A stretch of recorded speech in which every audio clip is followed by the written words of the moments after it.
नमस्कार। एक दिन चित्रगुप्त ने ब्रह्मा जी से प्रार्थना की, प्रभु ये करवा चौथ के व्रत से 7 जन्म तक एक ही पति मिलने वाली योजना बंद कर दी जाए। ब्रह्मा जी, क्यों? चित्रगुप्त, प्रभु मैनेज करना कठिन होता जा रहा है। औरत 7 जन्म वही पति मांगती है, लेकिन पुरुष हर बार दूसरी औरत मांगता है। बहुत दिक्कत हो रही है समझाने में। ब्रह्मा जी, लेकिन यह स्कीम आदिकाल से चली आ रही है, इसे बंद नहीं किया जा सकता। तभी नारद मुनि आ गए। उन्होंने सुझाव दिया कि पृथ्वी पर श्री संता सिंह नाम के एक महान विचारक रहते हैं, उनसे जाकर सलाह ली जाए। चित्रगुप्त श्री संता सिंह के पास गए। संता सिंह ने एक पल में समस्या का समाधान कर दिया।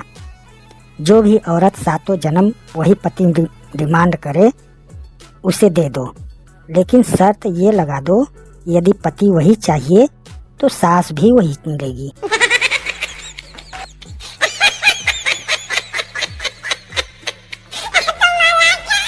बनता, यार संता, तुम्हें पता है मैं और प्रीतो तलाक ले रहे हैं। संता हैरान होते हुए, क्यों, क्या हो गया?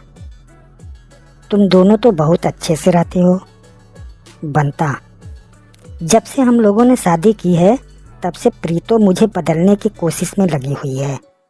सबसे पहले उसने मुझे शराब पीने से रोका, फिर सिगरेट, फिर इधर उधर आवारा घूमने से। उसने मुझे सिखाया कि अच्छे से कपड़े कैसे पहनते हैं।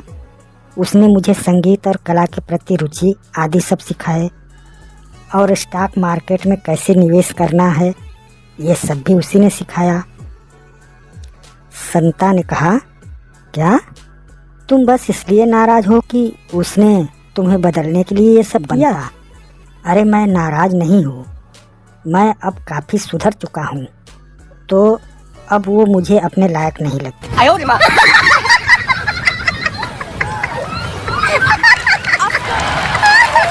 हाल ही में हमारे पड़ोस में एक बूढ़े सज्जन रहने आए। काफ़ी खुश मिजाज और जवां दिन लगते थे। एक दिन मैंने उनसे पूछा, आप उम्र के लिहाज से काफ़ी तंदुरुस्त और खुश दिखते हैं, आपके सुखी जीवन का राज क्या है? उन्होंने जवाब दिया, मैं रोज़ 3 पैकेट सिगरेट पीता हूँ, शाम को विस्की और बढ़िया मसालेदार खाना खाता हूँ, और यहाँ व्यायाम तो मैं कभी नहीं करता। मैं आश्चर्य से भर गया। मैंने फिर पूछा, वैसे आपकी उम्र क्या होगी? बुजुर्ग ने जवाब दिया, 26 साल।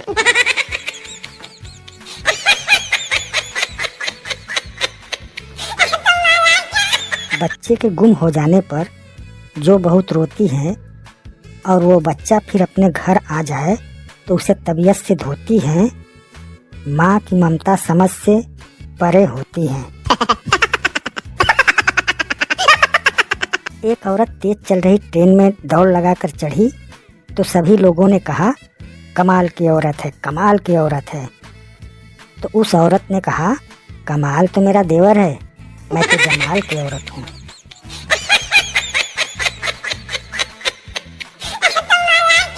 बच्चों के साथ बड़ी सावधानी से बात करनी चाहिए, वरना परिणाम खतरनाक हो सकता है। बच्चा नल से आते पानी को देखकर बोला, पापा ये पानी कहाँ से आता है? पापा, बेटा नदी से। बेटा, तो फिर मुझे नदी देखनी है। पापा उसे नदी दिखाने ले जाते हैं। बच्चा उन्हें नदी में धक्का मारकर गिरा देता है और भागता हुआ घर आकर माँ को कहता है, मम्मी जल्दी से नल खोलो, पापा आते होंगे।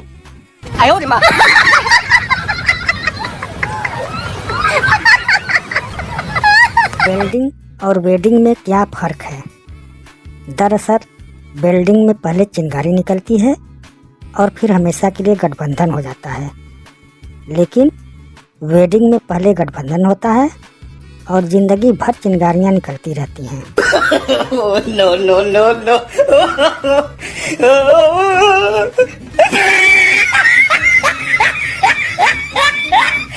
एक लड़के को खांसी हो गई। उसके दादाजी ने कहा, एक पैग ले ले, खांसी चली जाएगी। लड़का, दारू से खांसी चली जाती है क्या? दादाजी, दारू से 100 बीघा जमीन चली गई, तू खांसी की बात करता है? No no no no.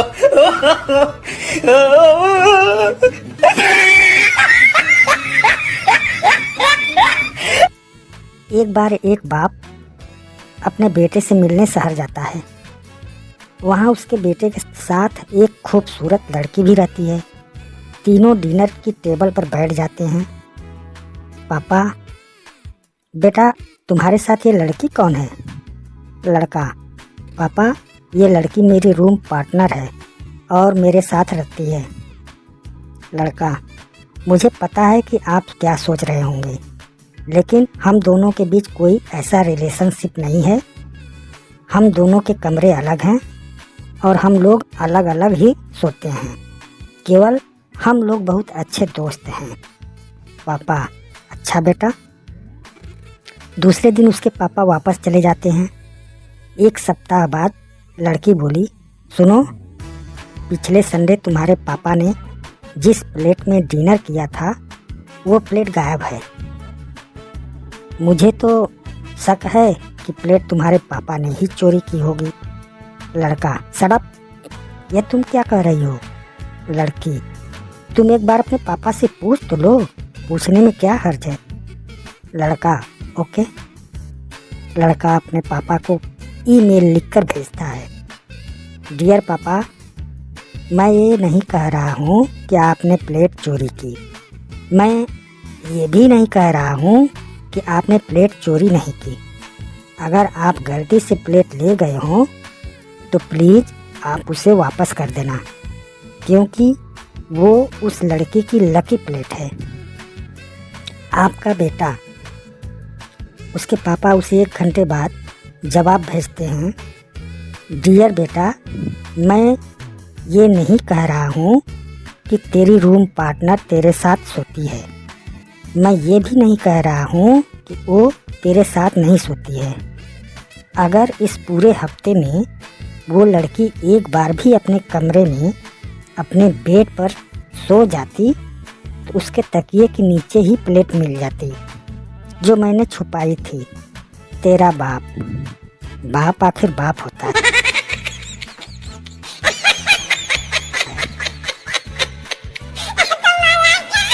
एक आदमी ने एक वकील के ऑफिस में फ़ोन किया और वकील का नाम लेकर कहा कि मैं अपने वकील से बात करना चाहता हूँ। रिसेप्शन वाले ने कहा, जी माफ़ कीजिए, पिछले हफ्ते ही उनका देहांत हो गया। अगले दिन फिर से उस आदमी ने उसी तरह पूछा, जी क्या मैं अपने वकील के साथ बात कर सकता हूँ? रिसेप्शन वाले ने फिर से वही बात कही कि माफ़ कीजिए, उनका पिछले हफ्ते देहांत हो गया। अगले दिन फिर से उस आदमी ने फ़ोन किया, क्या मैं अपने वकील से बात कर सकता हूँ? रिसेप्शन वाले ने उस दिन दुखी होकर उससे पूछ ही लिया, सर आज ये आपका तीसरा दिन है, लगातार मैं बता रहा हूँ कि आपके वकील मर चुके हैं, आप फिर भी बार बार फ़ोन करके क्यों पूछ रहे हैं?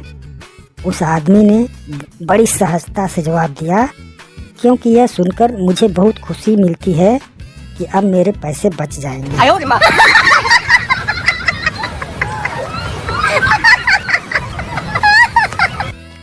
संता और बंता कई दिनों बाद मिले। संता कुछ उदास सा लग रहा था और आंखों में आंसू थे। बंता ने पूछा, अरे तुम तो ऐसे लग रहे हो जैसे तुम्हारा सब कुछ लुट गया हो, क्या बात है? संता ने कहा, क्या बताऊं, 3 हफ्ते पहले मेरे अंकल गुजर गए और मेरे लिए 50 लाख रुपए छोड़ गए। बंता, तो इसमें बुरी बात क्या है? संता ने कहा, और सुनो, 2 हफ्ते पहले मेरा एक चचेरा भाई मर गया जिसे मैंने जानता भी नहीं था, वो मेरे लिए 20 लाख रुपए छोड़ गया। बंता ने कहा, ये तो अच्छा हुआ।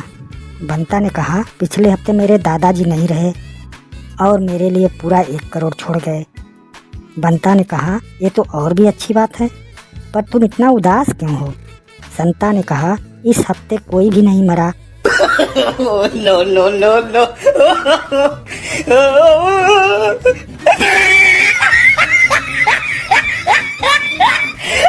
नई नई शादी के बाद पति और पत्नी जब घर आए तो उन्हें एक लिफाफा मिला।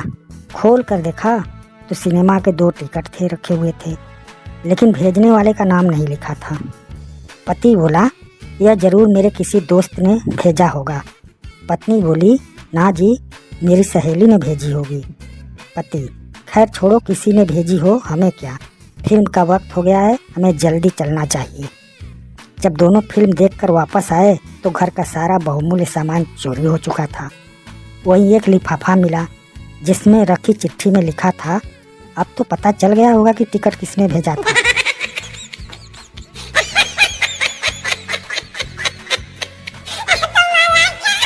हर भारतीय पत्नी जिंदगी में कम से कम एक बार तो अपने पति को ये उलाहना जरूर देती है, भगवान का शुक्र करो कि मेरी जैसी सीधी साधी पल्ले पड़ी है। कोई तेज तर्रार मिलती ना तो अक्कल ठिकाने आ जाती।